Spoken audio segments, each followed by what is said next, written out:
Eh, yang sampai sekarang ini baru 5 yang bergabung ya, baru 5 orang yang bergabung. Iya, Prof. Di sana sudah jam berapa sekarang? Di bagian timur, jam 9 Pak lewat. Suradi. Setengah 10. Ya, Dua ini satu menjadi dua tujuh. ini menjadi persoalan ini ya, ya. Eh, saya baru ingat kalau setiap malam Ahad itu ada pengajian, ada, ada kegiatan di Iya, masjid. iya. Jadi kalau saya Hmm, tinggal sampai sholat Isya, tentu ya, terganggu ya yang bagian timur ya.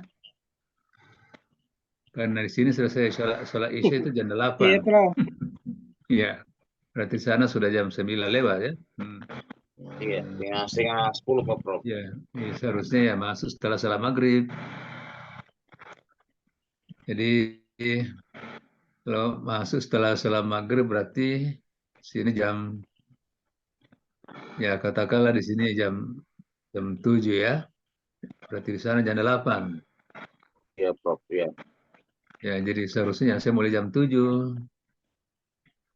Ya, tapi karena tidak enak juga tinggalkan pengajian ya saya harus sampai salat Isya.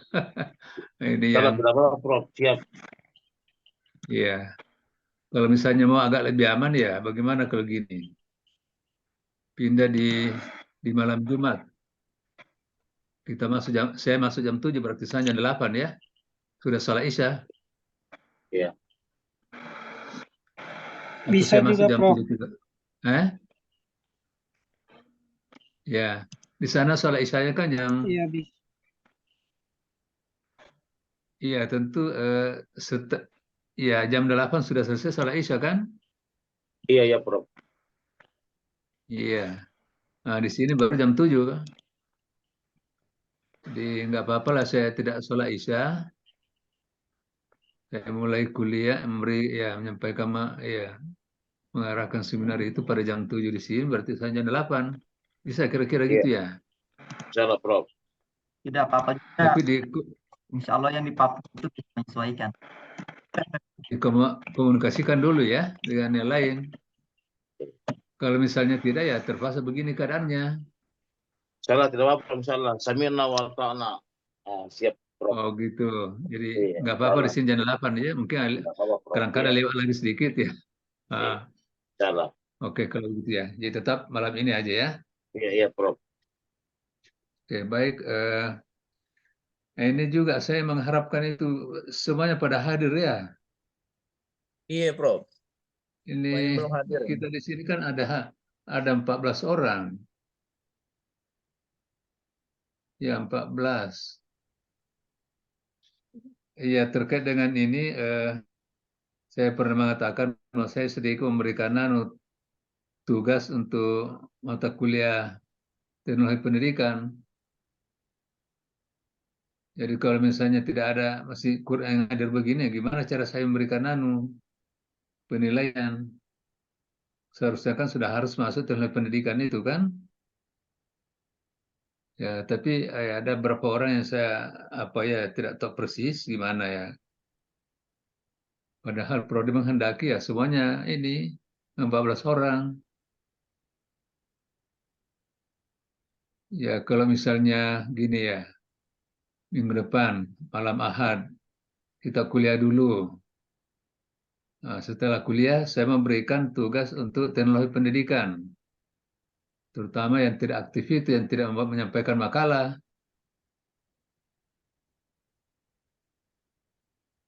Iya. Nah, Iya. kayaknya saya susah memberikan nilai kalau tidak ini kaitannya dengan teknologi pendidikan. Iya.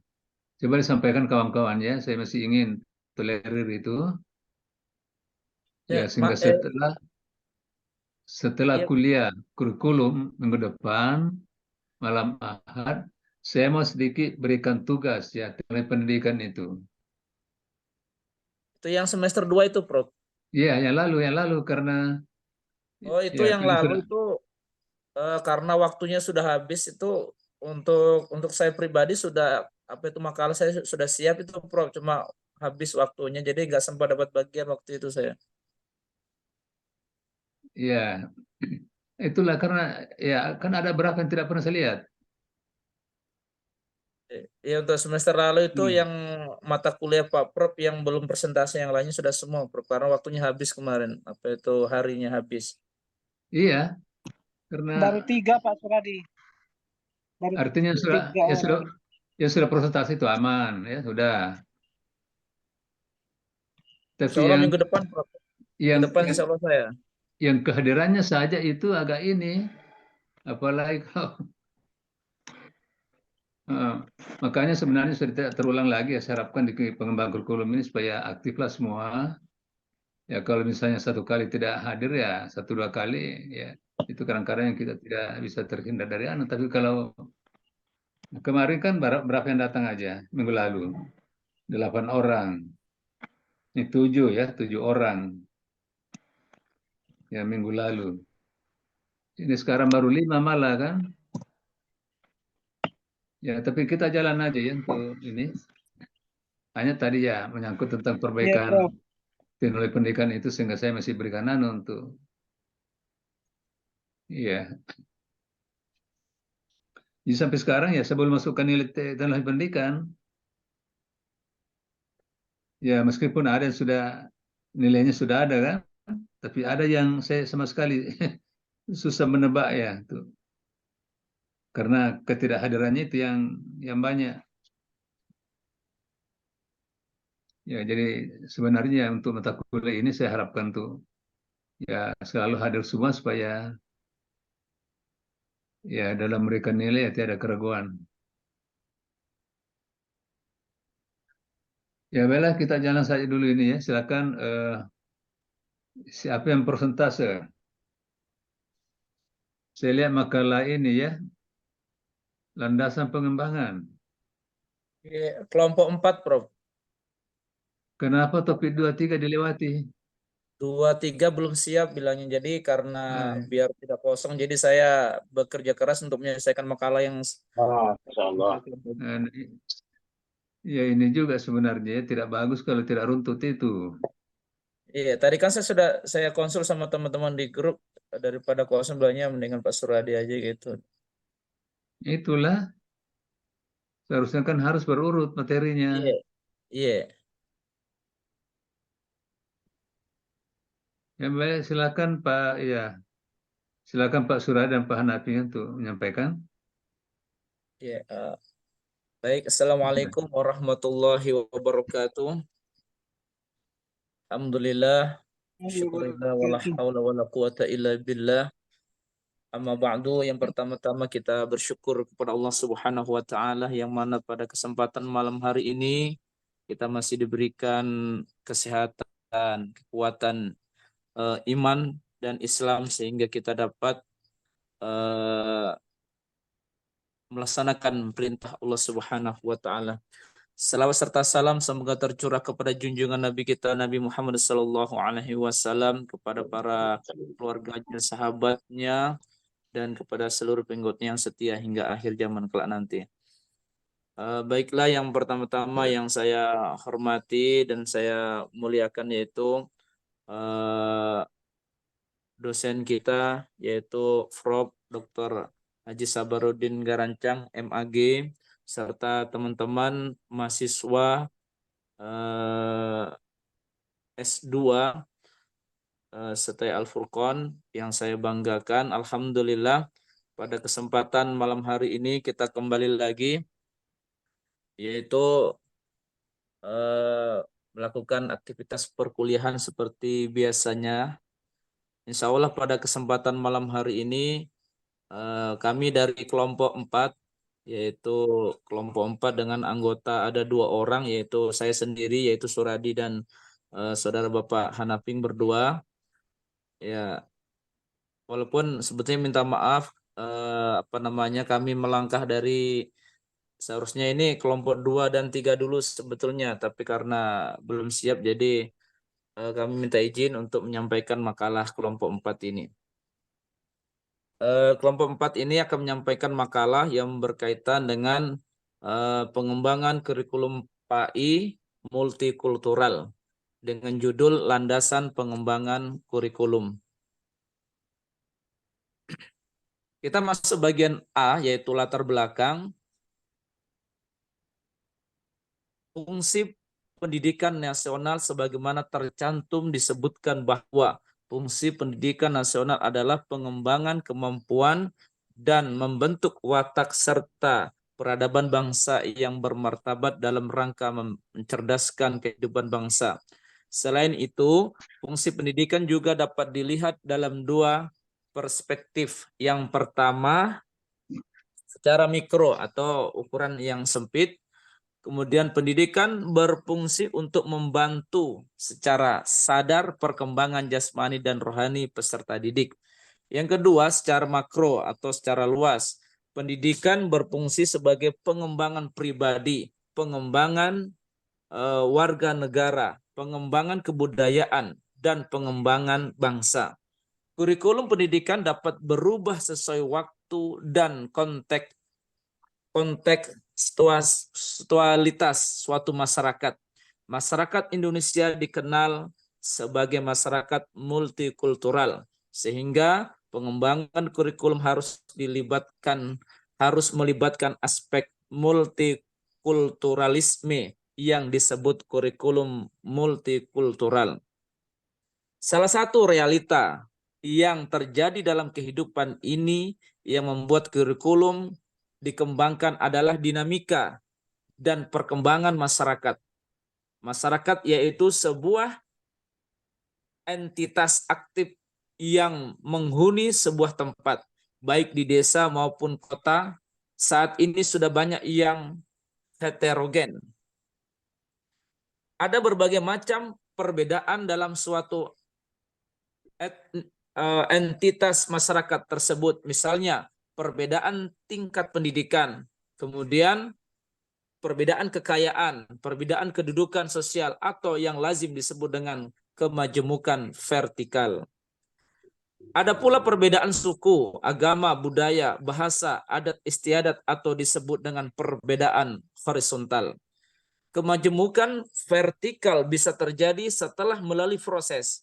Artinya kalau ada orang kaya itu dikarenakan ia memang bekerja bersungguh-sungguh untuk mencari harta. Ada orang berpendidikan tinggi itu disebabkan karena ia telah melanjutkan pendidikannya. Dan ada orang yang memiliki kedudukan tinggi dalam sosial itu karena ia berasal dari kalangan terpandang, pintar dan punya pendidikan tinggi. Adapun perbedaan horizontal hadir dengan sendirinya. Ia adalah takdir yang tidak bisa dirubah. Karena itu perbedaan horizontal lebih tampil di permukaan dan sering terjadi gesekan-gesekan konflik dalam kehidupan sehari-hari. Untuk mengantisipasi gesekan-gesekan dalam masyarakat yang majemuk, maka seyogyanya kurikulum pendidikan harus diarahkan bersesuaian dengan aspek multikultural tersebut. Mengingat pentingnya kurikulum berbasis multikultural dalam pendidikan di Indonesia, maka penyusunan kurikulum tidak dapat dikerjakan sembarangan. Penyusun kurikulum berbasis multikultural membutuhkan landasan-landasan yang kuat yang didasarkan atas hasil-hasil penelitian yang mendalam. Kalau landasan pembangunan sebuah gedung tidak kokoh, ia akan ambruk. Yang akan ambruk adalah gedung tersebut. Tetapi kalau landasan pendidikan khususnya kurikulum pendidikan yang lemah, yang akan ambruk adalah manusianya.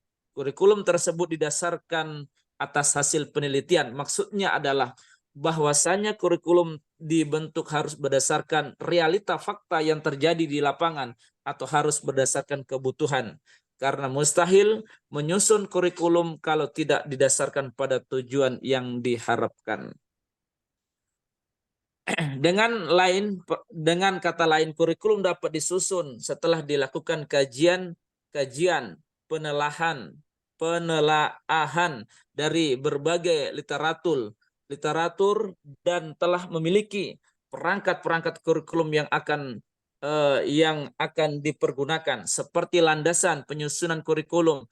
Oleh karena itu pengembangan kurikulum memerlukan landasan kokoh dan kuat agar kurikulum itu bisa diimplementasikan dan bisa menjadi tujuan yang diharapkan.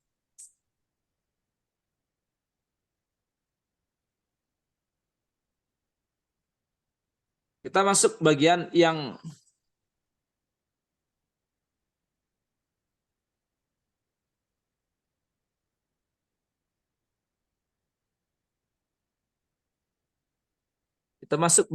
ke B, tujuan penulisan. Dalam penulisan makalah ini memiliki tujuan sebagai berikut. Satu, menjelaskan landasan kurikulum pada pengembangan kurikulum PAI multikultural. B, menjelaskan pengembangan kurikulum multikultural. C, batasan penulisan makalah sesuai dengan permasalahan yang telah kami kemukakan di atas tadi, maka untuk menghindari pembatasan yang terlalu umum, maka penulisan makalah ini dibatasi pada beberapa hal sebagai berikut. A, landasan kurikulum multikultural. B, pengembangan kurikulum multikultural. D, sistematika penulisan. Makalah ini ditulis menggunakan pendekatan deskriptif dengan metode kualitatif melalui studi literatur, yakni mengumpulkan, menelaah, dan mengembangkan informasi dari berbagai pustaka. Rujukan makalah ini akan ditampilkan pada daftar pustaka. Kita masuk ke bagian bab 2, yaitu atau bagian 2 pembahasan. A, landasan kurikulum multikultural. A, landasan filosofis. A, landasan filosofis. Pengembangan kurikulum berbasis multikultural. Pandangan-pandangan filsafat sangat dibutuhkan dalam pendidikan, terutama dalam menentukan arah dan tujuan pendidikan. Filsafat akan menentukan arah kemana peserta didik akan dibawa. Tujuan pendidikan memuat pernyataan-pernyataan mengenai berbagai kemampuan yang diharapkan dapat dimiliki oleh peserta didik selaras dengan sistem nilai dan falsafah yang dianutnya. Dengan demikian, sistem nilai atau filsafat yang dianut oleh suatu komunitas akan memiliki keterkaitan yang sangat erat dengan rumusan tujuan pendidikan yang dihasilkan. Ada 4 fungsi filsafat dalam pengembangan kurikulum. Pertama, filsafat dapat menentukan arah dan tujuan. Dengan filsafat sebagai pandangan hidup atau value system, maka dapat ditentukan mau dibawa ke mana anak didik kita. Kedua, filsafat dapat menentukan isi atau materi pelajaran yang harus diberikan sesuai dengan tujuan yang ingin dicapai. Ketiga, filsafat dapat menentukan strategi atau cara pencapaian tujuan. Keempat, melalui filsafat dapat ditentukan bagaimana menentukan tolak ukur keberhasilan proses pendidikan.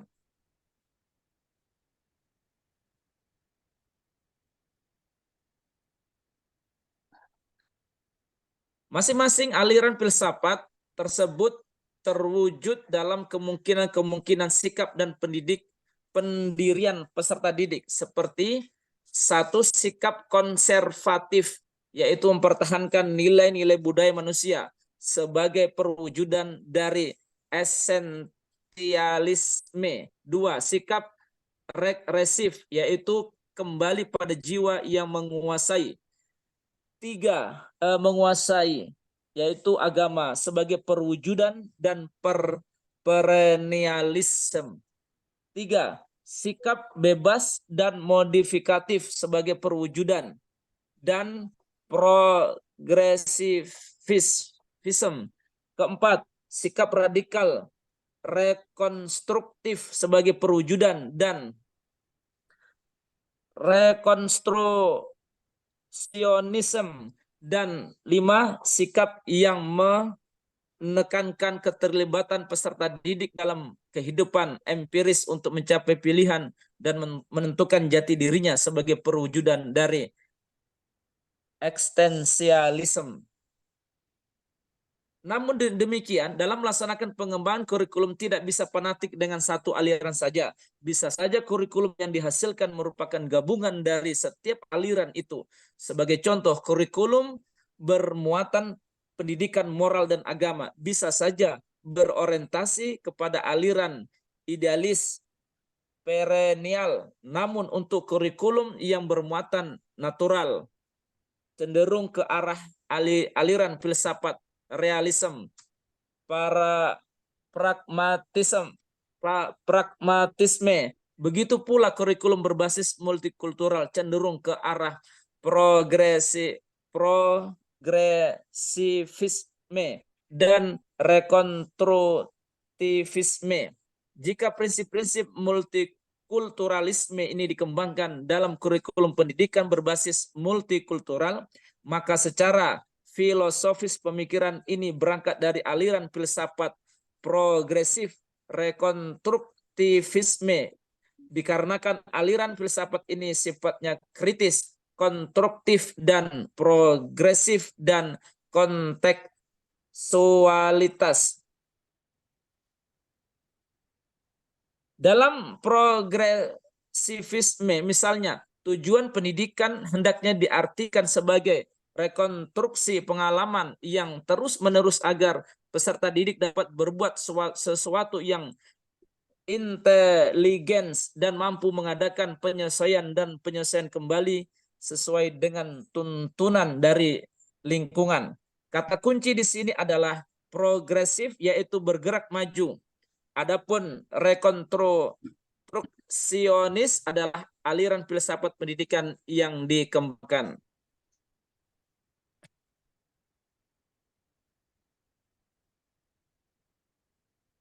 B. Landasan psikologis. Jadi yang B, landasan psikologis. Peserta didik adalah individu yang sedang berada dalam proses perkembangan. Tugas utama yang sesungguhnya dari para pendidik adalah membantu perkembangan peserta didik secara optimal sejak kelahiran sampai menjelang kematian. Anak selalu berada dalam proses perkembangan seluruh aspek kehidupannya. Hal ini mengemukakan apa yang dididikkan dan bagaimana cara mendidiknya. Begitu pula perlu disesuaikan dengan pola-pola perkembangan anak serta karakteristik perilaku individu pada tahap-tahap serta pola-pola perkembangan individu. Jadi minimal ada 2 bidang psikologis belajar. Psikologis perkembangan. Ya, sebentar. Minimal ada 2 bidang psikologi yang mendasari pengembangan kurikulum, yaitu pertama, psikologi perkembangan dan fisiologi belajar. Psikologi perkembangan ada 3 teori pendekatan tentang perkembangan individu, yaitu pendekatan pentahapan, kemudian pendekatan diferensial, dan pendekatan ipsatif. Menurut pendekatan pentahapan, perkembangan individu berjalan melalui tahap-tahap perkembangan. Setelah tahap perkembangan mempunyai karakteristik tertentu yang berbeda dengan tahap yang lainnya. Pendekatan diferensial melihat bahwa individu memiliki persamaan dan perbedaan. Dalam pendekatan pentahapan dikenal 2 variasi. Pertama, pendekatan yang bersifat menyeluruh, mencakup segala segi perkembangan seperti gerakan fisik dan perkembangan motorik, sosial, intelektual, moral, emosional, religi, dan lain sebagainya. Kedua, pendekatan yang bersifat khusus mendeskripsikan salah satu segi atau aspek perkembangan saja.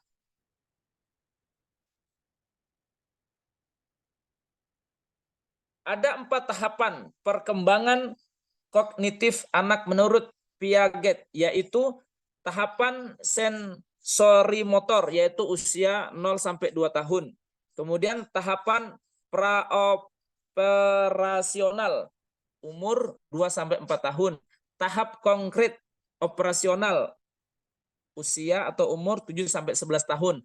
Tahap formal operasional, umur 11 sampai 15 tahun.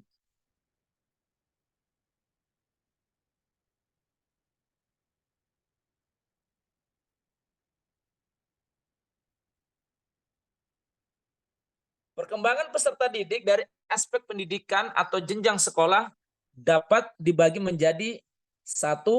Usia sekolah playgroup, yaitu usia umur 3 sampai 4 tahun.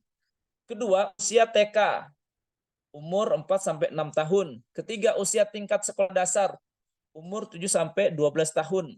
Keempat, usia sekolah tingkat pertama, umur 13 sampai 15 tahun. Kelima, usia sekolah menengah 16 sampai 18 tahun. Keenam, usia sekolah tinggi, yaitu 19 sampai 22 tahun ke atas. Pada setiap jenjang pendidikan itu berbeda karakteristik anak dan berbeda pula materi yang diberikan. Lazimnya pendidikan di Indonesia rentan usia sampai 5 tahun biasanya yang diajarkan kepada anak adalah upaya memperkenalkan mereka terhadap lingkungannya. Di sini aspek multikultural yang perlu diperkenalkan adalah jenis, kelamin, identitas daerah, dan percakapan bahasa. Mereka perlu diajarkan cara memberi dan menerima, misalnya memberi hadiah atau menerimanya, cara menyapa orang lain, cara meminta dan memberi bantuan, dan lain sebagainya. Model pengembangan kurikulum pendidikan multikultural di taman kanak-kanak dapat dilakukan dengan memperhatikan landasan, prinsip, dan pendekatan pengembangan kurikulum pendidikan multikultural.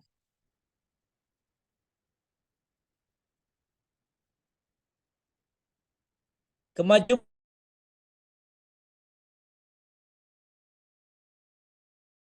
ini adalah salah satu faktor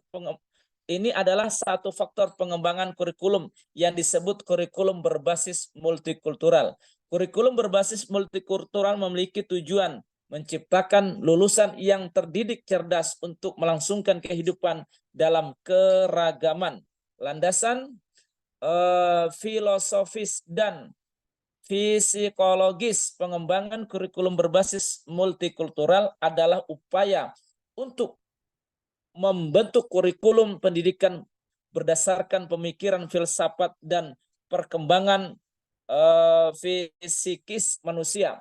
Pengembangan kurikulum berbasis multikultural yang berlandaskan filsafat adalah kurikulum yang dihasilkan atas pemikiran filsafat pendidikan yang bertolak dari beberapa aliran filsafat pendidikan.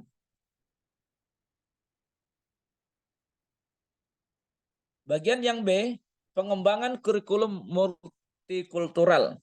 Dalam pandangan berbagai pengertian, kurikulum yang dikemukakan oleh para pakar, antara pakar yang satu dengan yang lain, memiliki karakteristik tersendiri dalam menerjemahkan kurikulum. Namun, dari perbedaan dapat diambil kesimpulan bahwa perbedaan itu terdapat pada bagaimana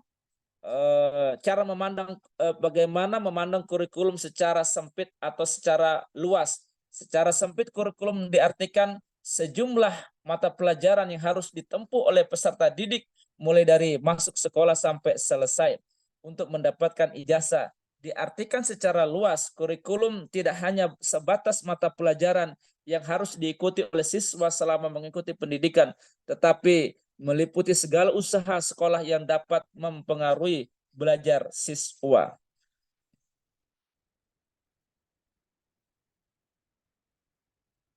Adapun R.S. Jais membagi kurikulum menjadi 2, yaitu kurikulum dokumen dan kurikulum fungsional. Suatu kurikulum tidak dapat dinilai dari dokumen tertulis saja, tetapi juga harus dinilai dengan proses pelaksanaan di kelas. Berbagai tafsiran tentang kurikulum dapat kita tinjau dari segi lain, sehingga kita akan memperoleh sebagai berikut. 1. Kurikulum dapat dilihat sebagai produk, yakni sebagai hasil karya para pengembangan kurikulum.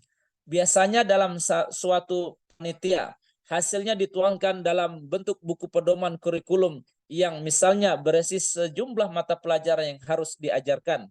Kedua, kurikulum dapat pula dipandang sebagai program, yaitu alat yang digunakan oleh sekolah untuk mencapai tujuan. Ini dapat berupa mengajarkan berbagai mata pelajaran, tetapi dapat juga meliputi segala kegiatan yang dianggap dapat mempengaruhi perkembangan siswa, misalnya perkumpulan sekolah, pertandingan, pramuka, warung sekolah, dan lain-lain. Ketiga, kurikulum dapat pula dipandang sebagai hal-hal yang diharapkan akan dipelajari siswa, yakni pengetahuan, sikap, keterampilan tertentu. Apa yang diharapkan akan dipelajari tidak selalu sama dengan apa yang benar-benar dipelajari. Keempat, kurikulum sebagai pengalaman siswa. Ketika pandangan di atas berkenaan dengan perencanaan kurikulum, sedangkan pandangan ini mengenai apa yang secara aktual menjadi kenyataan pada setiap siswa. Ada kemungkinan bahwa apa yang diwujudkan pada diri anak berbeda dengan apa yang diharapkan. Mengenai masalah kurikulum, senantiasa terdapat pendirian yang berbeda-beda, bahkan sering bertentangan. Sebagai bagian dari perencanaan pembelajaran, kurikulum berisi tujuan yang ingin dicapai, bahan yang akan disajikan, alat pengajaran, dan jadwal waktu pengajaran. Sebagai suatu sistem, kurikulum merupakan sistem dari keseluruhan kerangka organisasi sekolah atau sistem sekolah yang menyangkut penentuan kebijakan tentang kurikulum, suasana personalia dan prosedur pengembangan kurikulum, penerapan, evaluasi, dan penyempurnaan.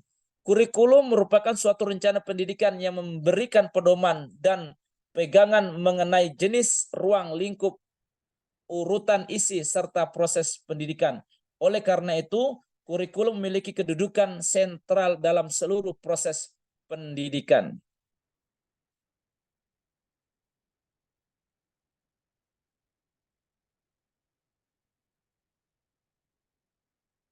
Dengan pendidikan multikultural diharapkan lahir kesadaran dan pemahaman secara luas yang diwujudkan dalam sikap yang toleran.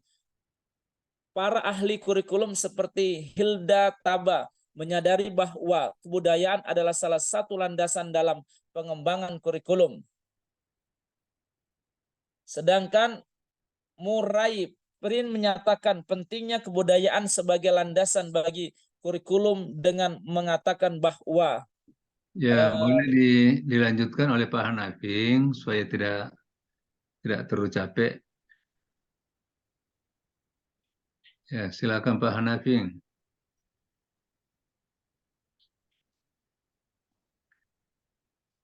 Ya, silakan Pak Hanafing. Mana Pak Hanafing?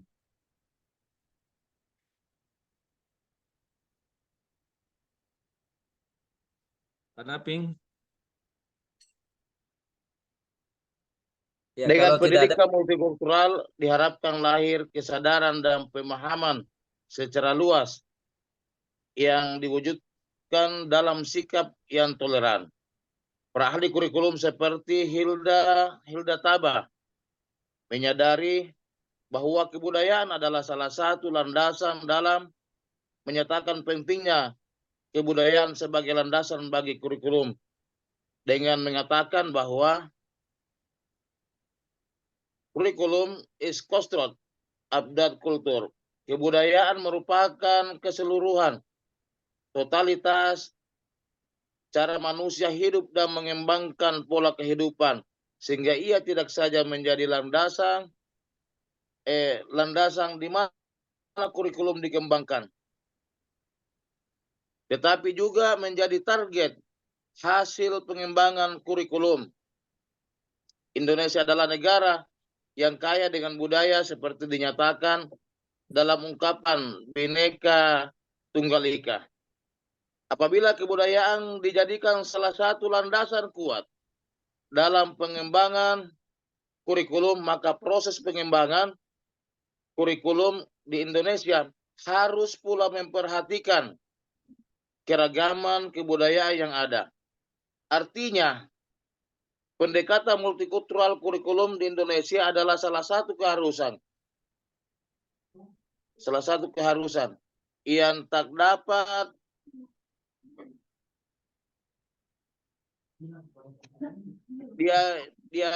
dia baikkan lagi. Keragaman budaya menjadi dasar dalam menentukan filsafat, teori, model dan hubungan sekolah dengan lingkungan sosial budaya. Keragaman budaya menjadi dasar dalam mengembangkan berbagai komponen kurikulum seperti tujuan, konten, proses, dan evaluasi. Oke, slide sedikit.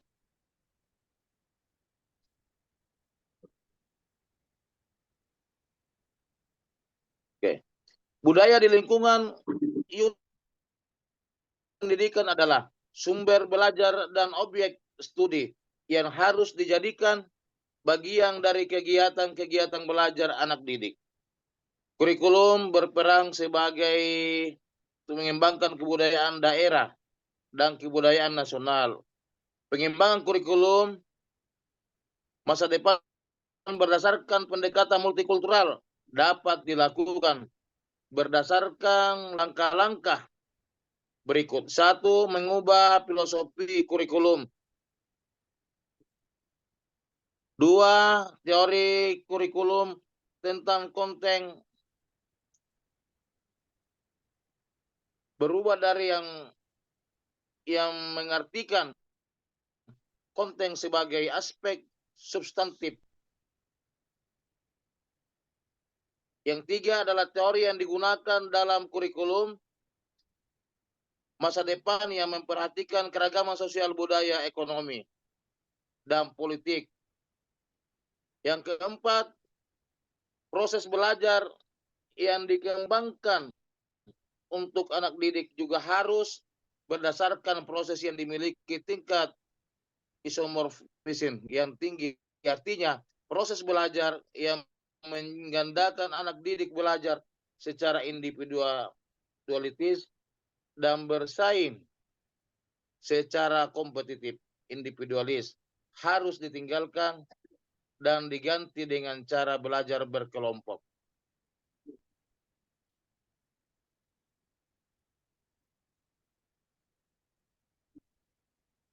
Ya, evaluasi yang digunakan haruslah meliputi keseluruhan aspek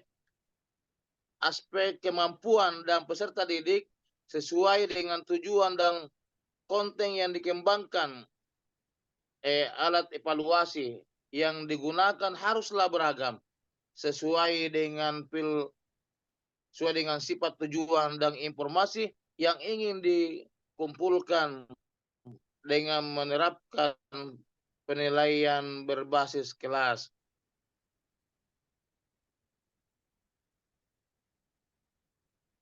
Apalagi itu? Snaik.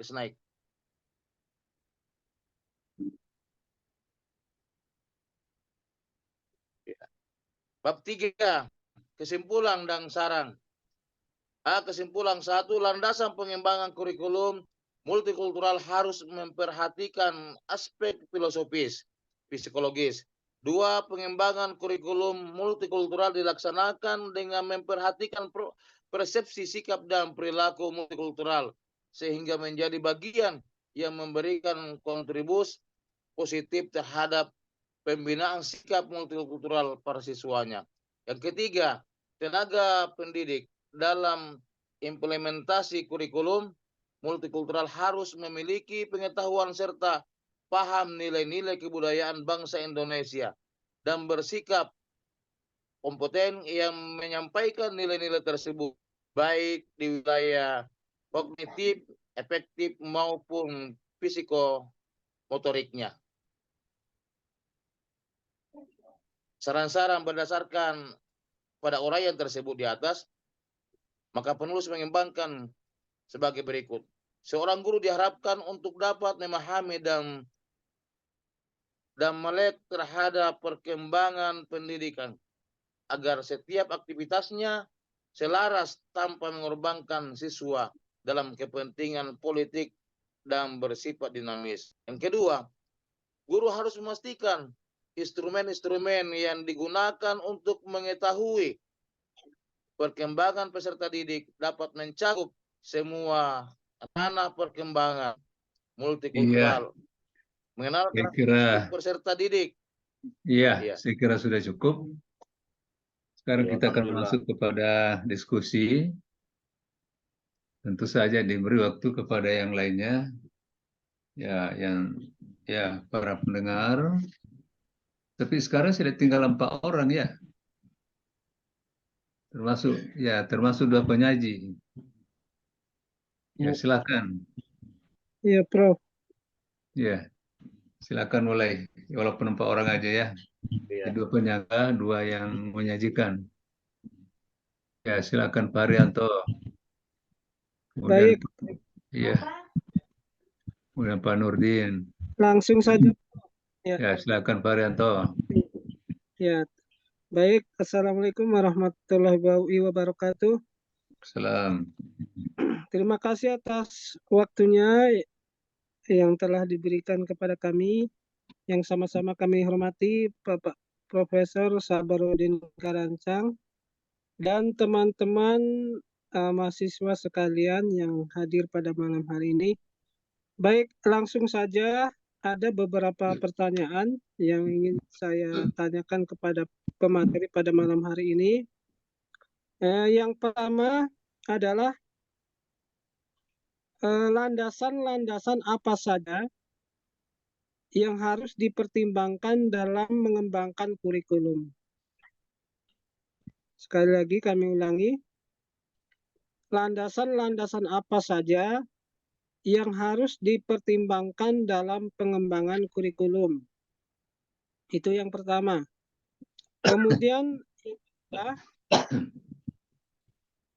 pertanyaan kedua adalah mengapa dalam mengembangkan suatu kurikulum perlu adanya landasan pengembangan kurikulum. Kami ulangi, mengapa dalam pengembangan suatu kurikulum perlu adanya landasan? Perlu adanya landasan pengembangan kurikulum. Kemudian pertanyaan yang ketiga,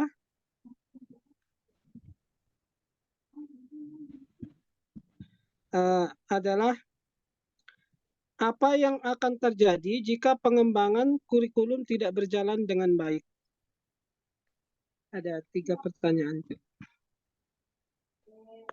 Iya. Baik, itu Pak Prof yang kami tanyakan. Terima kasih. Baik.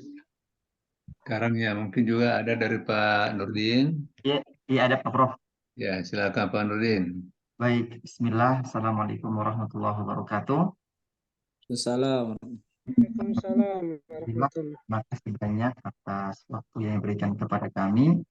Yang kami hormati dosen pembimbing kita pada malam hari ini, Profesor Dr. Haji Sabarudin Karancang MPD, dan teman-teman sekalian. Saya tidak baik ya seperti Pak Haryanto, hanya 2 saja pertanyaan yang akan kami sampaikan pada malam hari ini pada kelompok 4 ya. Pertama itu yang berkaitan dengan landasan kurikulum multikultural. Baik, di sini pemakalah menyampaikan landasan-landasan kurikulum multikultural itu hanya ada 2. Yang pertama, landasan filosofis, kemudian dengan landasan psikologis. Nah, sebagaimana yang kita ketahui bersama, ya landasan kurikulum multikultural.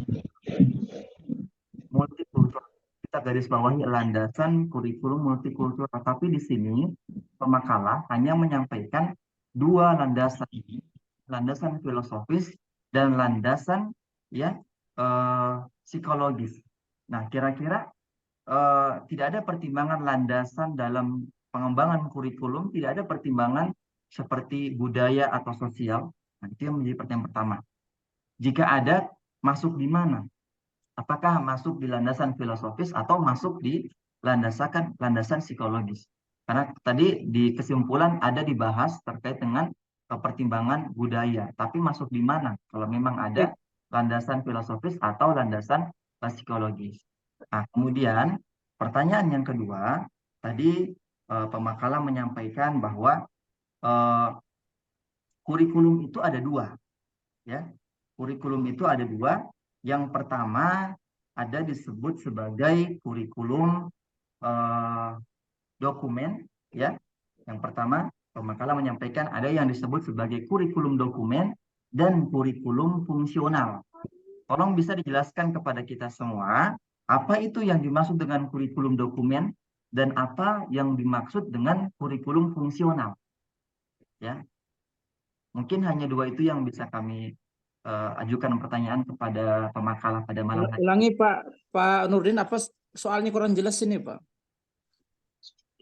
Suara saya jelas? Iya, halo, ya tadi itu. Oke, yang pertanyaan yang keberapa Pak Suradi? Ya, yang pertama. Oke, pertanyaan yang pertama itu lebih ke landasan, ya, landasan pengembangan kurikulum. Di sini kan pemakalah hanya menyampaikan dua. Yang pertama, landasan psikologi dan landasan filosofi. Nah, pengembangan kurikulum multikultural apakah tidak masuk landasan budaya? Ya, berlandaskan budaya. Kalau masuk, itu masuk di bagian mana? Masuk di bagian landasan filosofi atau di psikologi. Kalau memang masuk budaya itu. Pasti kalau saya rasa masuk karena ini pengembangan kurikulum multikultural. Nah, kalau masuk di mana? Di antara keduanya atau dia punya landasan sendiri ini budaya, tidak masuk di bagian landasan filosofi dengan landasan psikologi. Yang pertama Pak Suradi, bisa dipahami? Ya, yang kedua. Baik, yang kedua, tadi pemakalah menyampaikan bahwa kurikulum itu terbagi menjadi dua. Ada kurikulum yang disebut sebagai kurikulum dokumen dan kurikulum fungsional. Ya, tolong dijelaskan apa itu kurikulum dokumen dan apa itu kurikulum fungsional. Itu mungkin Pak Suradi, terima kasih. Ya, baik. Nah, sekarang ya kita sudah mendengarkan dua penanya, ya. Sekarang kita kembalikan ke pemakalah untuk memberi penjelasan terhadap berapa hal atau persoalan yang perlu dijawab. Silakan.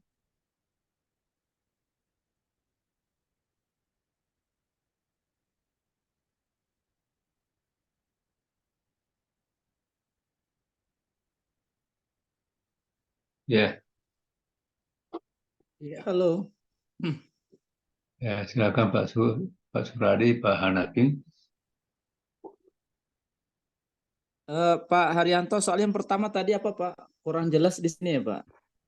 Pak Haryanto, soal yang pertama tadi. Pertanyaan dari Pak Haryanto.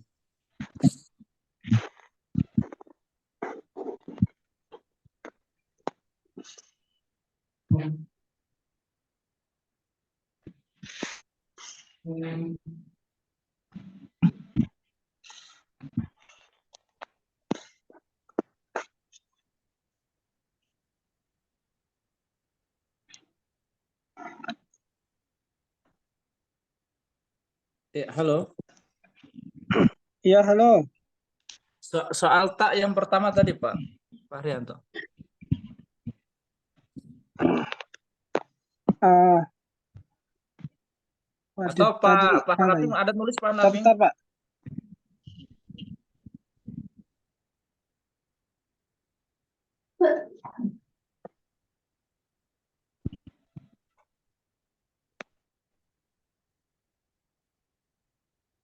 Ya, katanya Pak Haryanto mendulangi pertanyaannya.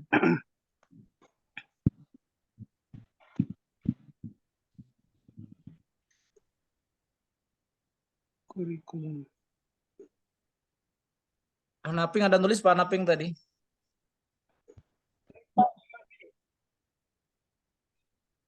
Ya, Tadi pertanyaan yang pertama, eh, bagaimana jika dalam pengembangan kurikulum itu tidak memperhatikan landasan?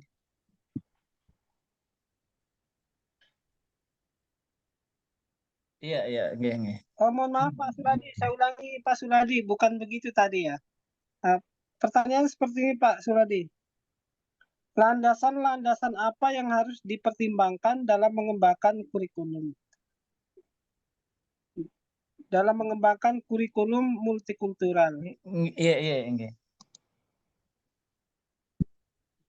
Ya, ada juga pertanyaannya dari Pak Haryanto, mengapa perlu ada landasan pengembangan kurikulum?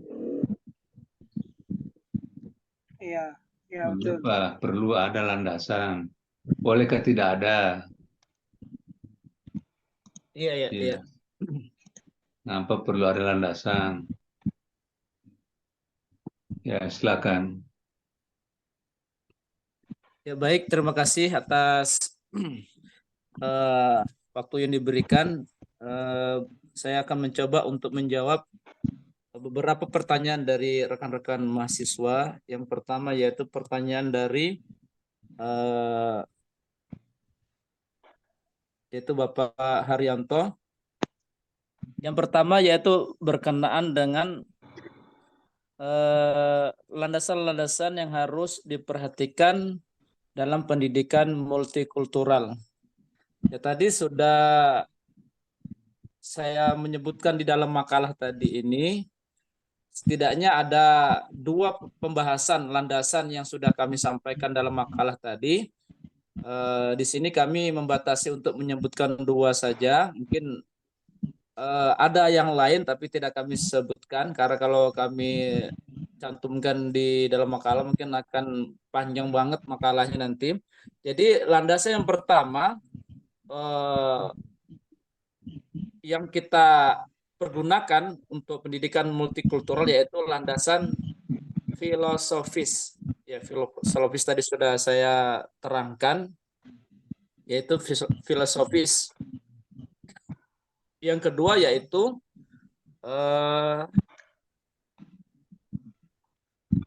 landasan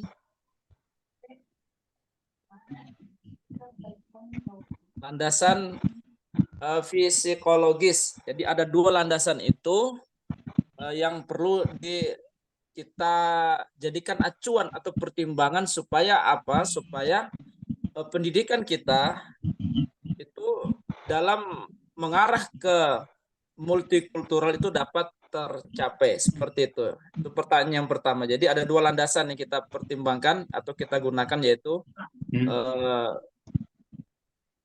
psikologis dan yang pertama tadi masalah filosofis. Pertanyaan yang kedua, mengapa perlu landasan kurikulum? Nah, ini. Jadi kenapa sih kalau kita bertanya kan kenapa sih perlu adanya landasan untuk sebuah kurikulum yang mungkin akan kita laksanakan di pendidikan nanti. Nah, tadi sudah saya juga singgung di dalam makalah tadi. Jadi landasan ini adalah sesuatu yang sangat penting sekali. Ya, sesuatu yang sangat penting. Sebuah bangunan yang mungkin landasannya itu tidak kuat, itu akan mudah goyang dan bahkan nanti mungkin bangunan tersebut akan runtuh. Apalagi kalau kena gempa bumi, mungkin baru sekali goyang atau 2 kali getar langsung runtuh bangunan itu. Nah, begitu juga dengan pendidikan ini. Mengapa kita rasa bahwa landasan itu penting banget bagi kurikulum kita di Indonesia ini untuk mencapai kurikulum untuk mencapai pendidikan yang maju ke depannya. Ya tadi itu supaya pendidikan kita di Indonesia ini itu dapat berjalan dengan baik. Kenapa? Kalau landasannya tidak baik, landasan kurikulumnya tidak terstruktur, amburadul, kacau dan lain sebagainya, maka pendidikan kita akan runtuh. Nah, itu mungkin seperti itu. Yang ketiga, yang kira-kira apa yang terjadi bila pengembangan kurikulum tidak baik, ya. Nah, apabila pengembangan kurikulum kita tidak baik, maka yang terjadi salah satunya adalah mungkin kita akan menjadi tertinggal dengan negara-negara lain. Mungkin negara lain sudah berkembang, pengembangan kurikulumnya sudah maju, sedangkan kita karena tidak baik tadi, karena kurang baik pengembangan kurikulumnya, maka kita akan menjadi kurang maju dalam hal ini secara global, secara kita sebagai warga negara Indonesia ini mungkin pendidikan yang kita jalani tidak akan maju. Karena kenapa tidak akan maju? Karena mungkin tidak pengembangan kurikulum itu tidak baik, tidak ada pengembangan, tidak ada pembaharuan sesuai dengan perkembangan zaman ini, sesuai dengan mungkin budaya multikultural dan lain sebagainya. Nah, jadi sesuatu yang akan terjadi mungkin kalau tidak baik pengembangan kurikulum yang tidak bagus, maka yang terjadi adalah mungkin pendidikan kita di Indonesia secara umum itu akan ketinggalan, dan secara khusus mungkin itu akan mempersulit bagi peserta didik untuk dapat menerima pelajaran demi pelajaran yang diajarkan oleh guru di sekolah maupun guru di madrasah dan lain sebagainya. Nah, jadi seperti itu. Jadi kalau tidak baik, maka peserta didik akan susah untuk mencerna, susah untuk menelaah, dan bahkan dia akan menjadi peserta didik yang ketinggalan dari segi kemajuan ilmu pengetahuan. Betul. Ya, oke. Yang ke pertanyaan yang kedua dari Bapak Nurdin, yang pertama yaitu landasan kurikulum. Tadi kenapa cuma 2 seperti itu, Pak Lah? Kenapa cuma 2? Karena kan sudah tadi di dalam makalah kan kami memang membatasi itu. Ya, di makalah itu kan ini sesuai dengan permasalahan yang telah dibuat di atas, maka kami menghindari pembahasan yang terlalu panjang gitu. Jadi cuma mungkin 2 itu yang kami sebutkan. Kalau Pak Nurdin mungkin ada yang baru atau yang sudah disebutkan oleh Pak Nurdin tadi, ya itu bagus. Ya, bagus. Tapi setidaknya ada 2 tadi yang sudah kami sebutkan, dan itu mungkin secara garis besar sudah mewakili dari pendidikan multikultural yang sedang dicanangkan oleh pemerintah dalam hal ini, yaitu Kementerian Pendidikan, yaitu dengan 2 landasan kurikulum tadi. Yang kedua, ya, kurikulum dokumen dan kurikulum apa tadi satunya, saya lupa tadi. Fungsional. Ya, fungsional. Ya. Tadi sebenarnya sudah dijelaskan sini, mungkin tak penjelas ini Pak Nurdin minta penjelasannya atau bagaimana, Pak?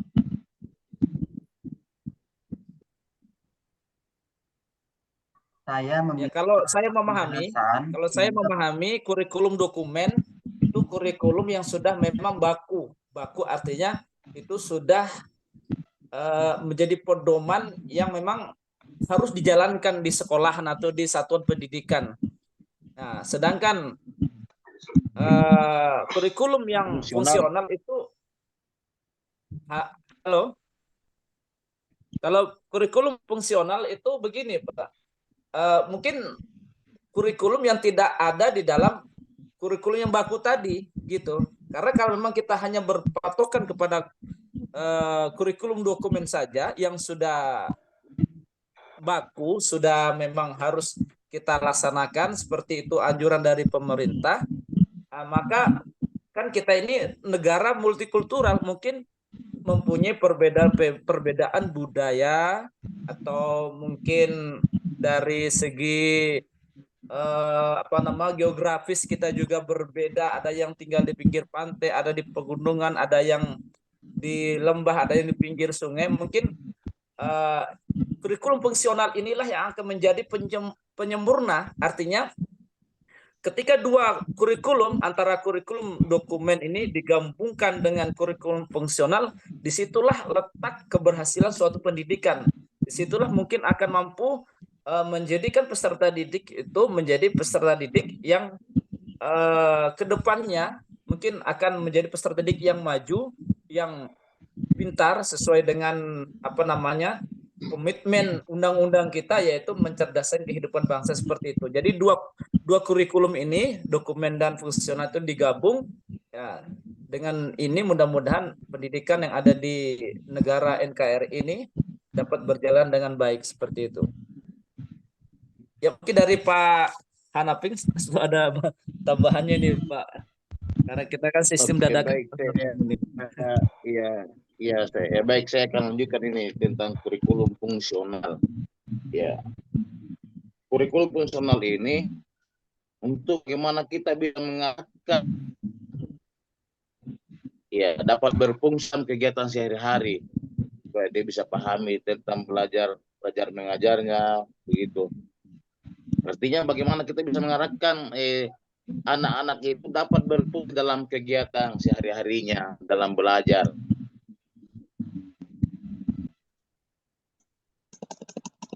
Itu mempermudah lah, begitu. Ya, lanjut.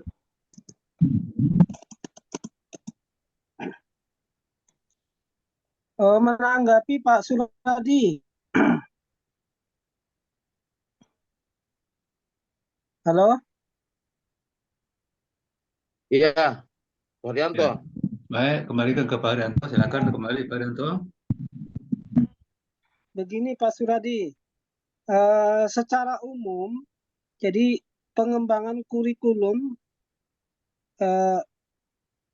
dikelompokkan dalam 4 jenis landasan. Jadi landasan dalam pengembangan kurikulum itu yang kami ketahui itu sebenarnya ada 4 ya, itu secara umum. Yang 2 tadi udah disebutkan oleh Pak Suradi, yaitu landasan filosofis dan landasan psikologis ya kalau nggak salah. Nah, yang kedua, yang ketiganya itu adalah landasan sosiologis. Dan Jadi begini Pak Suradi, dalam pembahasan landasan pengembangan kurikulum multikultural, itu kan namanya pendidikan multikultural itu pasti erat hubungannya dengan kehidupan bermasyarakat sosialnya. Lalu yang menjadi pertanyaan saya, mengapa Pak Suradi tadi hanya membahas landasan filosofis dan landasan psikologi saja, sedangkan yang tidak kalah pentingnya ada juga landasan sosiologis begitu. Dan yang keempatnya adalah landasan ilmu pengetahuan alam dan ilmu pengetahuan dan teknologi. Nah, apalagi ilmu pengetahuan hari ini tuh semakin maju, tentunya ditopang dengan kemajuan teknologi. Nah, maksud kami adalah 2 landasan, yang ketiga dan yang keempat ini mestinya juga dibahas dalam makalah ini. Begitu Pak Suradi. Mengapa Pak Suradi tidak membahas keduanya tadi? Kalau dengan pesan misalnya terlalu panjang itu kan ya bisa diringkas. Yang paling tidak keempat landasan tadi itu dibahas dalam makalah ini. Ya. Ini itu sekedar masukan begitu. Baik, terima kasih. Baik, saya izin. Terima kasih, Pak. Saya izin melanjutkan dari tanggahan dari Pak Haryanto. Saya sependapat dengan Pak Haryanto, Pak Suradi. Jadi di sini kan pengembangan kurikulum multikultural. Tadi Pak Haryanto menyebutkan landasan yang ketiga itu adalah landasan sosiologis. Kalau saya memberikan saran, adanya landasan budaya atau sosial. Nah, ini hubungannya sangat dekat sekali dengan multikultural. Kenapa tidak dimasukkan adanya landasan budaya atau sosial? Itu kan kalah penting dengan multikultural budaya kan? Seperti itu Pak Suradi. Ya, jadi ini saja penjelasan Pak Suradi. Kenapa cuma itu aja yang dijelaskan? Kenapa yang tidak dijelaskan yang lainnya itu? Ya, yang lainnya itu Apakah? kita lihat lebih dekat hubungannya dengan multikultural. Yang Ya, Apakah itu tidak penting ya sehingga tidak dijelaskan? Coba Pak Hanaping yang jelaskan itu. Suradi Pak Hanaping.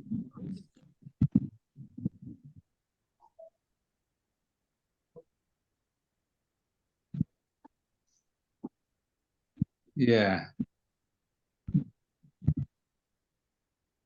minta alasan aja Pak Suradi. Dua saja yang saya sebut karena begini. Iya, Yang lain itu tidak. sebetulnya ya tadi sudah saya katakan bahwa mungkin ada lagi landasan yang lain, cuma tidak saya sebutkan di sini tadi seperti itu Pak Bro. Oke. Pada dasarnya sebetulnya banyak landasan-landasan seperti yang apa yang ditambahkan oleh Bapak Nurdin tadi sama Pak Rianto. Tapi Itu Pak Suradi, ya, tapi Pak Suradi, apa namanya? Berarti yang tidak disebutkan itu skala prioritasnya. Coba kalau yang tidak disebutkan berarti mungkin menurut Pak Suradi itu tidak apa dari skala prioritasnya lebih penting pertimbangan landasannya itu yang pertama adalah dari segi psikologi, yang kedua dari segi apa namanya yang filosofi. Karena hanya dua ini kan yang disebutkan.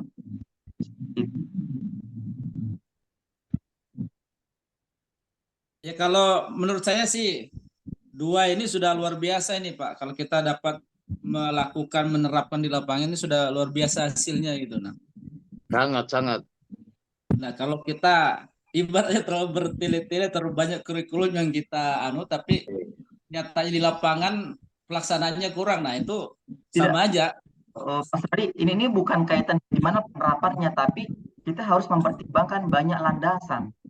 Ini berkaitan dengan landasan kan, jadi kita harus mempertimbangkan banyaknya landasan-landasan. Kalau kita tidak mempertimbangkan banyaknya landasan, maka pengembangan kurikulum multikultural tidak akan lebih baik seperti itu. Jadi kita harus banyak mempertimbangkan landasan-landasan seperti itu.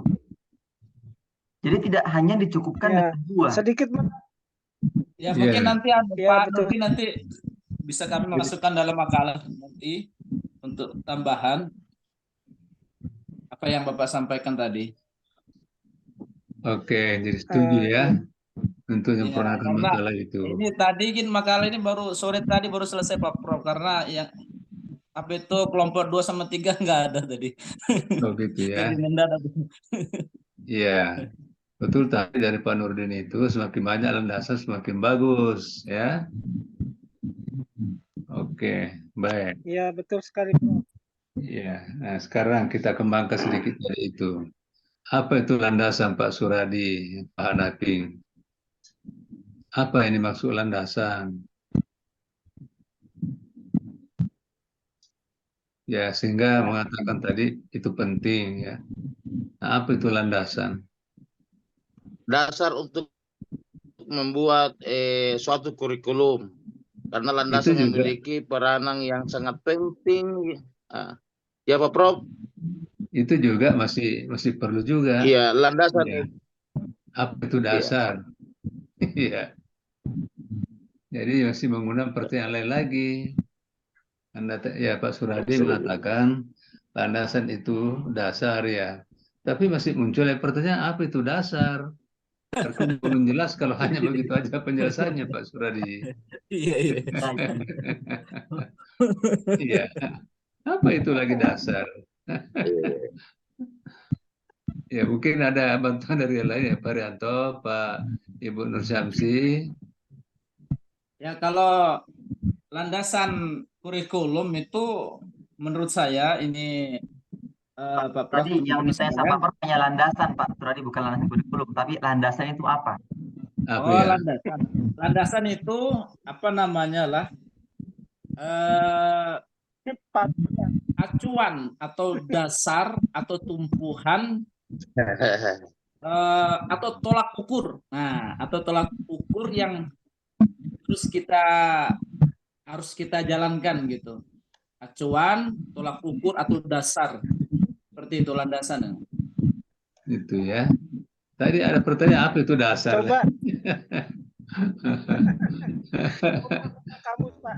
Ya, tadi sebetulnya sudah ini Pak Suradi sebetulnya sudah mau, tapi tidak sempat menyebut ya. Dia sudah paham, tidak sempat menyebut apa ya apa redaksinya itu ya, apa sebutannya itu. Ini landasan itu tempat berpijak sesuatu. Ya, Ya, tempat berpijak, tempat berdiri sesuatu. Jadi kalau tidak ada itu landasan, pasti tidak bisa berdiri kan? berkomunikasi. Ya, kalau begitu ya memang penting landasan itu. Ya, landasan rumah apa, fondasi, dan seterusnya ya. Nah, landasan kurikulumnya itu tadi disebut-sebut itu ya, mulai dari filosofi, psikologi, sosiologi, perkembangan ilmu pengetahuan. Ya, jadi ya mengapa perlu ya tadi dijelaskan oleh Pak Suradi ya. Kalau itu tidak ada tentu tidak bisa eksis ya. Iya. Nah, sekarang muncul pertanyaan lain. Apa yang maksud dengan landasan filsafat misalnya ya? Dan kenapa itu penting? Ya, kenapa itu penting? Apa yang maksud landasan filsafat? Iya, iya, iya. Dan kenapa penting? Seterusnya, apa itu landasan psikologis? Dan kenapa penting? Ya, apa yang maksud landasan sosial budaya? Dan kenapa dikatakan penting? Ya, perlu alasan ya. Iya, iya. Nah, silakan Pak Suradi dan Pak Nafi menjelaskan itu semua. Ya. Iya. Pak Hanaping dulu, Pak Hanaping. Dan satu Apa lagi, itu? Prof. Ya, Satu lagi itu Belum dari dijawab Pak Rianto, landasan dijawab dari dulu Pak Rianto. iya, ya, tadi kan itu sebenarnya ada 4 itu kan yang disebutkan Pak Prof, itu kan ada 3 ya kan.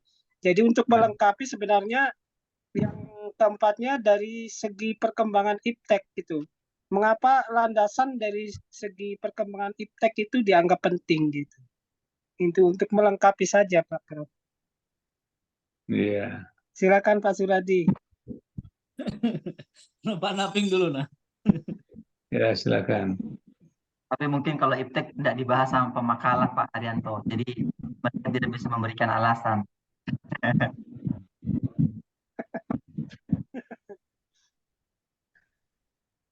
Kalau mau lebih lengkap lagi, landasan pengembangan kurikulum itu ada 9. Jadi Ya, repot lagi. mengapa landasan filsafat itu penting? Nah, mungkin itu. Ya, Ya. karena kenapa penting landasan filsafat di dunia pendidikan multikultural ini, karena kenapa? Dengan filsafat tadilah itu kita bisa mengerti, memahami situasi dan kondisi mungkin sesuatu yang terjadi di sekitar lingkungan kita dengan filsafat tadi. Sehingga dengan adanya filsafat ini diharapkan itu mampu memberikan sebuah solusi, sebuah terobosan baru supaya pendidikan yang kita lakukan di negara kita ini dapat berkembang dengan baik. Mungkin seperti tambahan dari saya.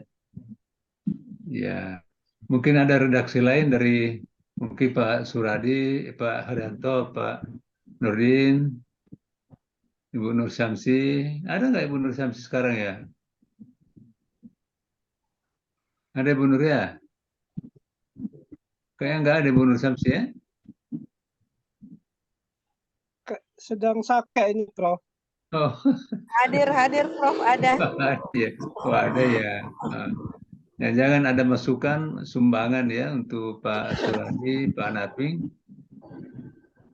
Ya, mengapa filsafat itu sebagai salah satu landasan?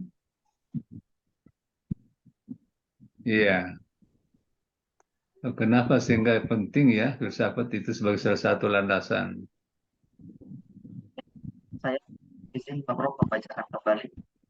Ya, silakan Pak Nurdin. Ya, sebagaimana yang Pak Makala sampaikan di eh, makalah, ya, bahwa kenapa landasan filsafat itu penting karena eh, dengan filsafat inilah yang menentukan arah dan tujuan pendidikan.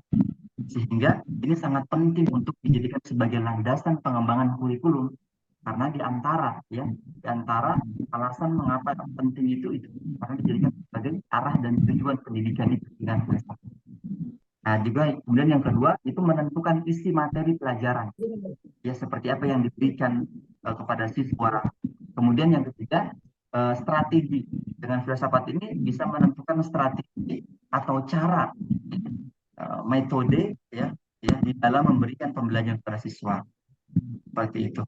Nah, kemudian yang terakhir itu kenapa penting karena dengan landasan filsafat ini kita menentukan pola ukur keberhasilan dari proses pendidikan yang berjalan. Ya, dengan berfilsafat atau dengan berpikir, ya tujuan pendidikan itu dapat dirumuskan. Sedangkan tujuan pendidikan itu salah satu komponen dari kurikulum. Situ titik temunya ya. Iya, Prof. Karena dengan berpikir, karena dengan berfilsafat, tujuan pendidikan itu dapat dirumuskan. Sedangkan tujuan pendidikan itu salah satu komponen inti dari kurikulum. Oke, satu. Yang kedua, apa yang maksud dengan landasan psikologis? Dan kenapa itu penting ya, landasan psikologis itu? Ya, silakan dulu Pak Hanafi, Anda Pak Suradi.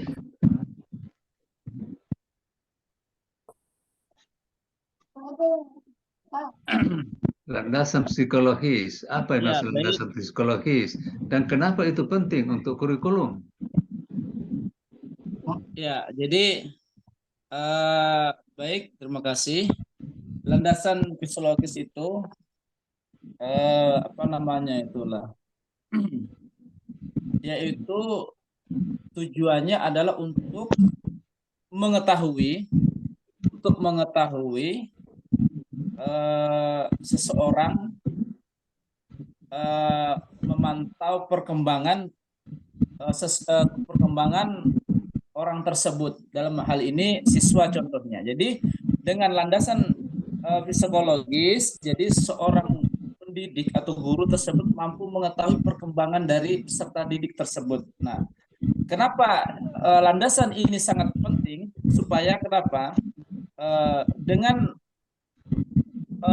landasan psikologis ini supaya dalam penyampaian materi-materi di sekolahan maupun di madrasah maupun di mana saja di dunia pendidikan itu tujuannya agar mudah diterima oleh siswa. Karena kenapa? Karena seorang guru, seorang pendidik tadi sudah mengetahui dari karakteristik atau sudah mengetahui dari kepribadian siswa, sudah mengetahui dari perkembangan yang sedang dialami oleh siswa dari individu sendiri, sudah tahu tentang karakternya siswa tersebut atau karakter orang tersebut. Nah, dengan mengetahui ini, maka insya Allah akan mempermudah bagi seorang pendidik untuk lebih meningkatkan kualitas pendidikan di dunia pendidikan, seperti itu. Oke, ada bahasa lain ya, mungkin dari Pak Nurdin, Pak Haryanto, Ibu Nur Syansi, Pak Ali Hasan. Ya, karena kalau saya bisa menambahkan, karena antara satu dengan yang lain, antara siswa satu dengan siswa lain tentu mempunyai perbedaan dari perkembangan, baik perkembangan intelektualnya, kepribadian dan lain sebagainya.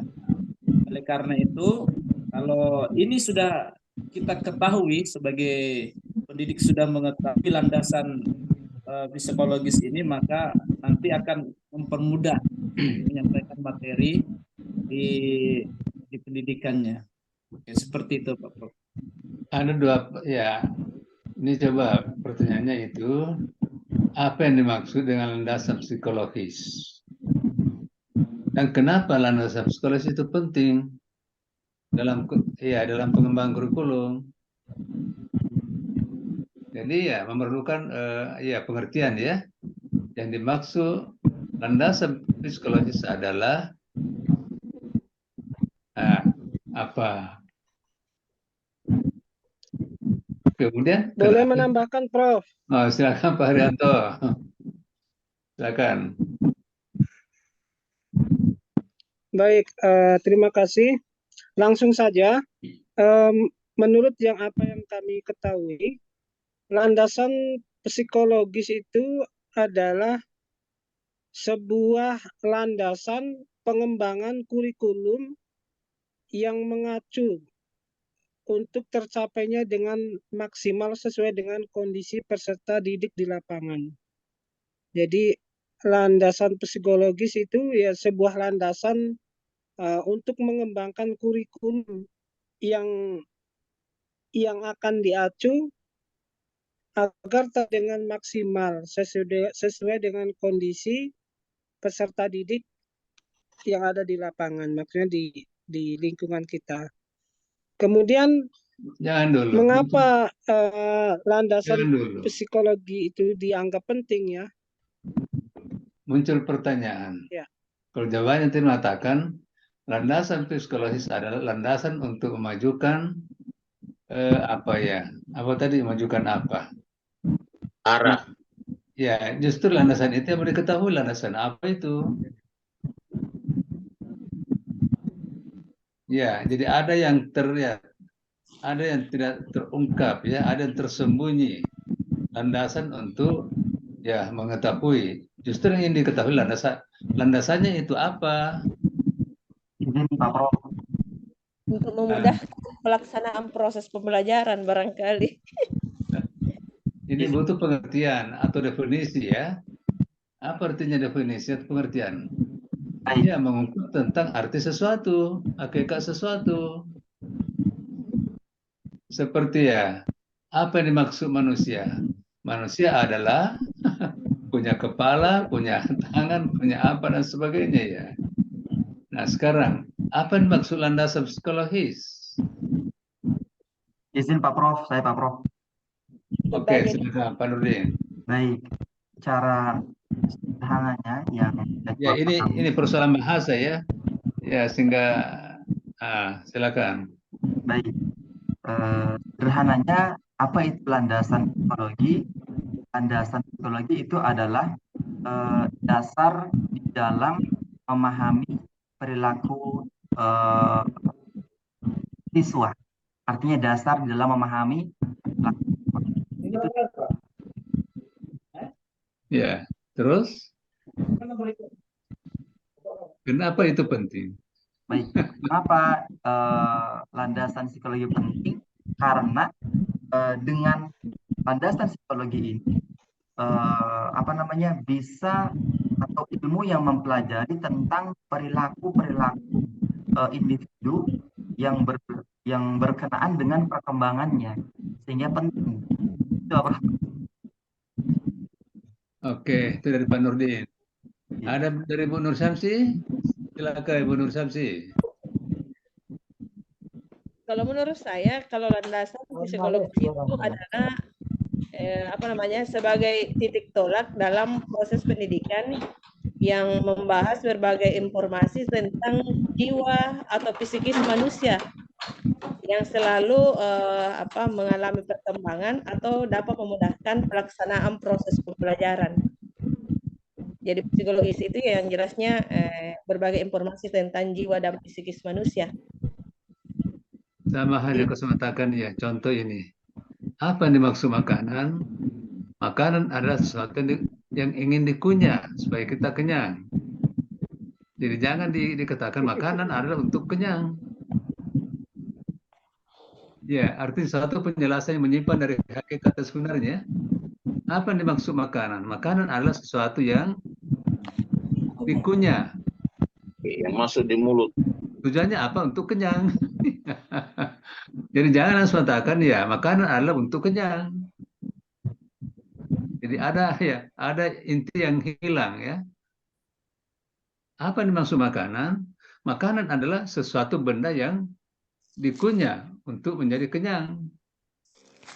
Jangan langsung mengatakan makanan adalah untuk kenyang. Jadi pengertiannya malah ya tidak kompleks. Nah, sama dengan ini. Apa yang dimaksud dengan landasan psikologis?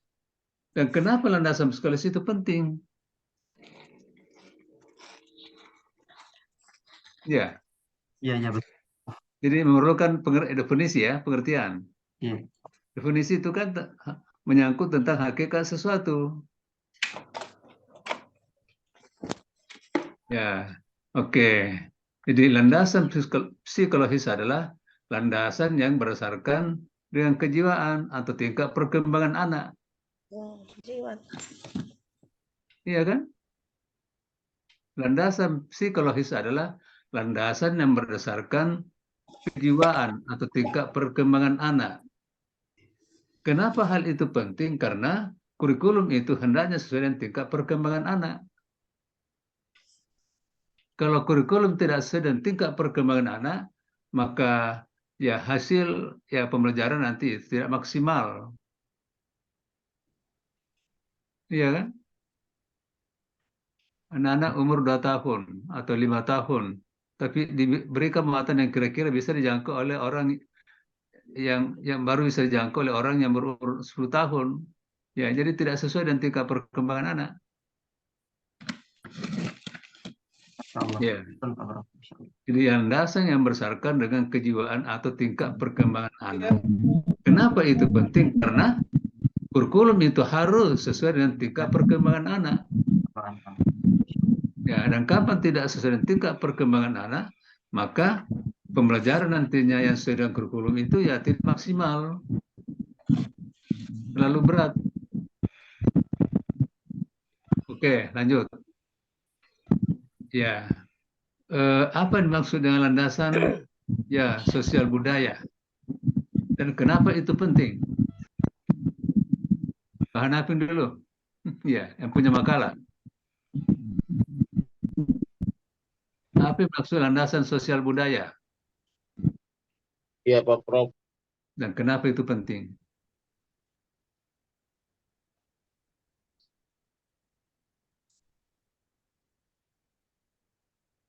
Atau mungkin ya silakan ya, ini bebas ini ya. Oh, iya. Landasan sosial budaya dapat memberikan pemahaman kepada konselor tentang Nah, itu sudah dimensi melenceng, itu sudah melenceng dari pengertian itu kan? begitu. Sosial budaya dapat memberikan, iya tidak salah pernyataannya, tapi bukan itu maksud pengertian itu. Iya, Anda dari mana? Saya mau pergi ke pasar. Itu kan salah jawabannya itu. Anda Iya. dari mana? Saya mau pergi ke pasar. Pertanyaannya adalah Anda dari mana? Lalu dijawab, saya mau pergi ke pasar. Salah jawaban itu. Seharusnya mengatakan ya, Anda dari mana? Saya dari masjid, misalnya.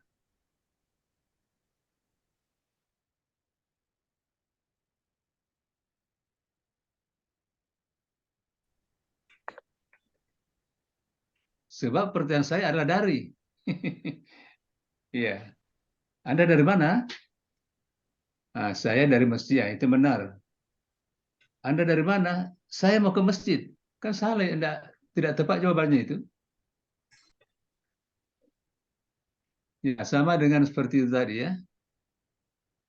Ya, apa yang dimaksud landasan sosial budaya? Dan kenapa landasan sosial budaya itu penting untuk kurikulum, untuk pengembangan kurikulum?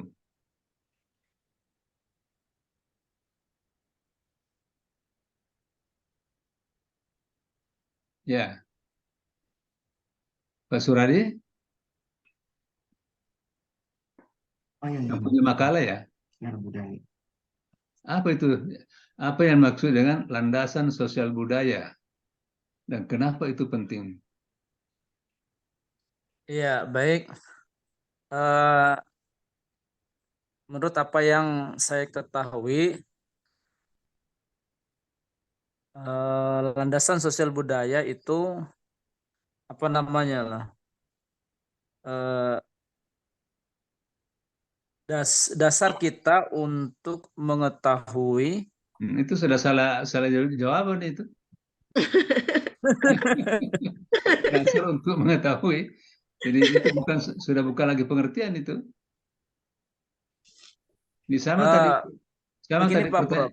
Nah, Landasan silakan. sosial budaya, yang dimaksud dengan landasan sosial budaya yaitu eh, apa namanya, hal-hal untuk mengetahui dimensi kehidupan sosial masyarakat, Itu sudah tidak budaya-budaya masyarakat sudah melenceng dari sudah melenceng dari atau faktor-faktor yang mempengaruhi perilaku masyarakat. ya. Oke, itu dari Pak Suradi ya. Kalau Pak Hanafi bahasanya kira-kira gimana Pak Hanafi? Nah, kalau Pak Haryanto gimana Pak Haryanto? Menurut bacaan Pak Haryanto dari makalah Pak Suradi, Pak Hanafi. Iya. Ya, panutin dulu, panutin.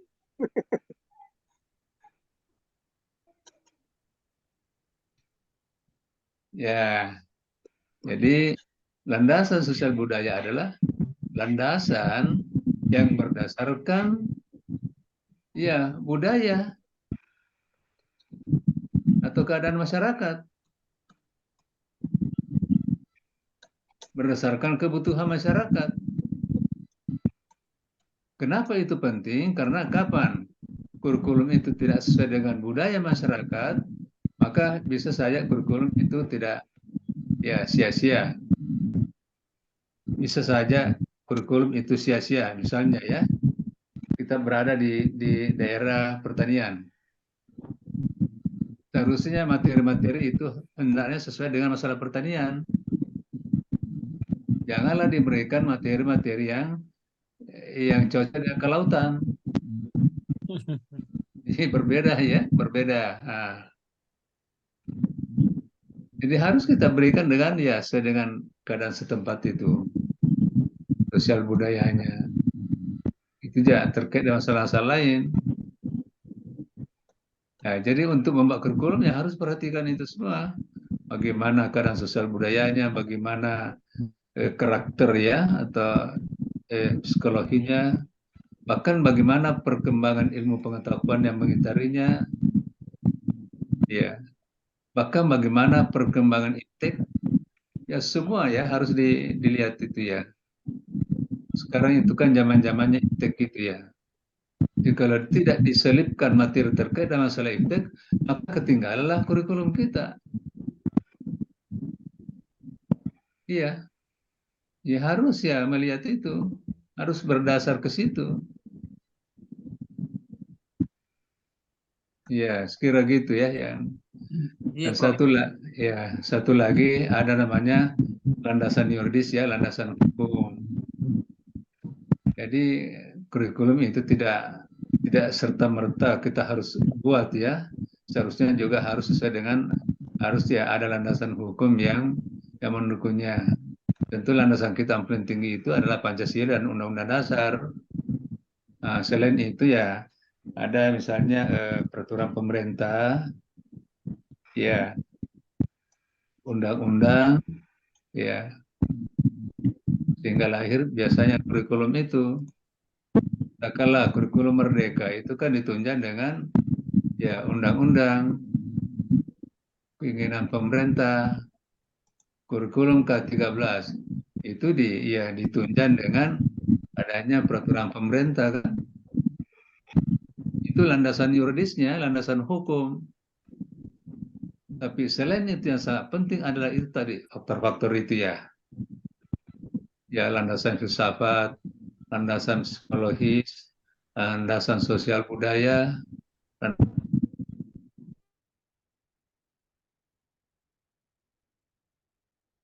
sebagainya. Jadi itu harus kita perhitungkan semua ya untuk meramu sebuah kurikulum. Kapan tidak, ya kurikulum kita itu nanti akan ya bisa tidak mendukung perkembangan sepenuhnya kita punya anak-anak. Nah itulah sebabnya sehingga kurikulum itu selalu ada perubahan ya.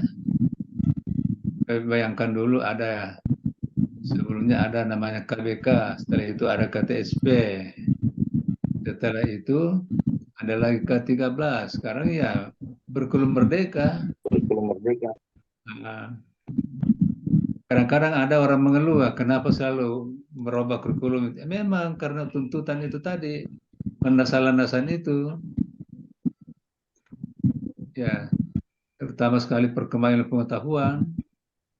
Apa kita tidak akomodir itu ya, maka ketinggalan kurikulum kita. Ya, jadi biasanya ya antara ya sekitar 7 tahun ya, 6 tahun biasa lahir lagi kurikulum baru ya.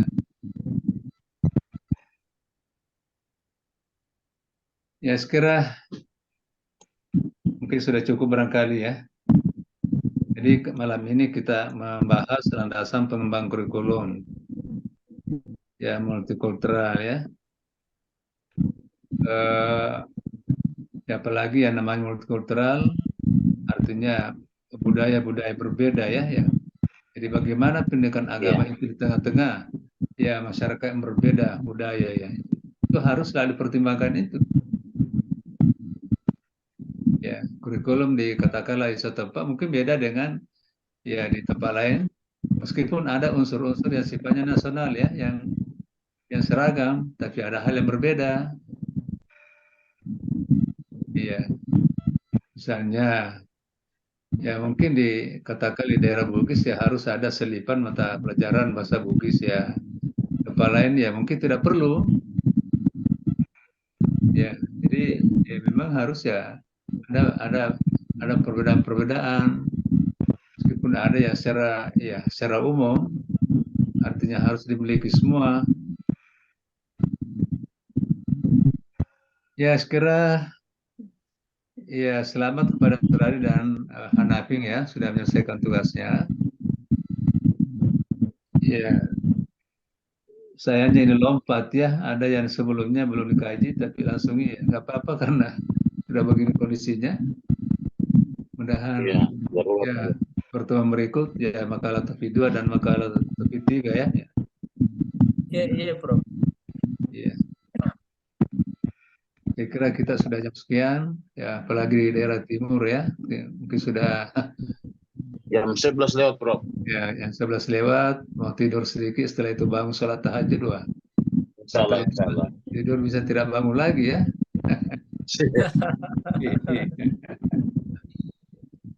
Ya, sekira demikian malam ini, ya mudahan ada berkah.